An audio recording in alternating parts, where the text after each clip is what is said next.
Жашоочулардын кубанычы. Жалал-абад шаарындагы Тайгарай аймактык башкармалыгынын төрөматы Сабиров көчөсүнүн жашоочулары шаар мэри Мураталы Тагаевке жана жергиликтүү кеңештин депутаттарына ыраазычылык билдиришти. Анткени сайыз учурунда да асфальт басылбай, көңүл сыртында калып келген Сабиров көчөсүндө бул жылы бюджеттен акча бөлүнүп, асфальт басылды. Эми жашоочулар жаан-чачында батка кечип кыйынчылык тартпайт. Асфальттын узундугу 650, туурасы 5,5 метр.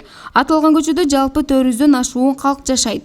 Урпактарыбыз, зурияттарыбыз жакшы жолдо путун булгабай, мектепке барса кышында суу болбой, пет бут кийимин жуубастан былчылдатып отурбайбыз мектепте.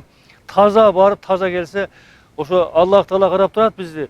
Сооп иш кылып атасыңар баарыңар. Мына биз бүгүн өтө кубанычтуу күндө отурабыз. Себеби мына жолубуз 31 эгемендүүлүк майрамга карата даңгыр жол болуп, жашынакай болуп бүтүп отурат. Бала чакабыз менен өтө кубанычтабыз. Бул жол көп жылдан бери оңдолбой өтө кыйынчылыкта жашап аттык эле. Жетекчилерибизге, мына Жалал-абад шаарынын мэрине өтө чоң ыраазычылык айтабыз. Өзүбүздүн уулубуз, эриниз, талант жана башка балдарыбызга ушул көчөнү бүтүрүүгө салым кошкон баардык балдарга өтө чоң ыраазычылыгыбызды айтабыз.